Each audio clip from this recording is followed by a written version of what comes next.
a world where billionaires' influences are limited by the government, one good-hearted, humble, kind American politician has to live within the confines of the Supreme Court rulings of 1976. Sneakier than a tick in the woods, more damaging than a hit by a moving train, able to corrupt even the most airtight election process. The Adventures of SuperPAC! I wish there was a way for me to use my billions to control and influence the government's laws and bills. Are you okay, Billionaire?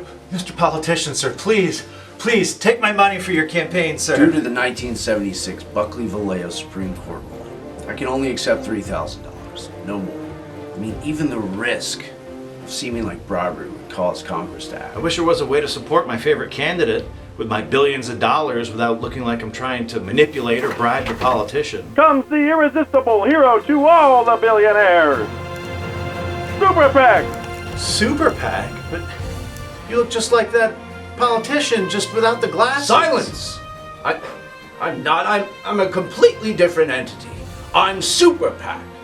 I can take your money with no regulations and advertise to politicians that my SuperPAC was made for. But how can you do that? I'm SuperPAC, and I can do anything. Yes, it's SuperPAC! By day, according to the 2010 Supreme Court, these SuperPACs are just ordinary political action committees, with all the rights to support any politician due to the First Amendment.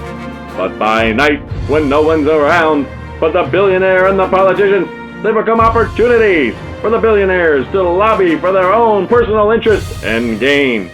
SuperPAC, hero for the billionaires! According to the federal court's decision of 2010, as long as SuperPAC is an individual committee, there is no risk of quid pro quo corruption. But under the mask the SuperPACs wear, the real risks show.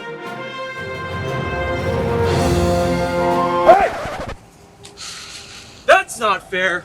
If I give the politician $5,000, it was bribery. But if you give the SuperPAC $1 billion to say and do the same things, it's not. What do you know about all this? You're just a poor. There's a risk of quid pro quo corruption happening. Congress should act. Risk? There's no risk. There's 20. Why don't you go buy yourself something and forget all this? You can't bribe me like you do those politicians. In 2010, in a federal court, they declared so long as a PAC is independent, it can't risk quid pro quo. It abides by the First Amendment, so long as there's no cooperation between the politician and you. How does filth like you know any of this? 2018, there was an alleged quid pro quo corruption through the contribution for Mendez. Well, yeah. So? That makes it possible. There's a risk of it happening, which is enough for Congress to step in now, based on the 1976 Supreme Court ruling. If what this mechanic is saying is true, we need to do something right away. We should get to the Supreme Court immediately. Will SuperPAC face his only kryptonite? Regulation.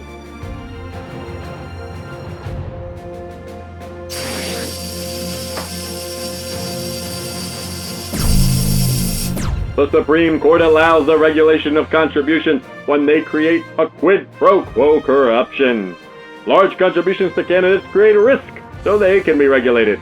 Large contributions to SuperPACs create risk, so shouldn't they be regulated too?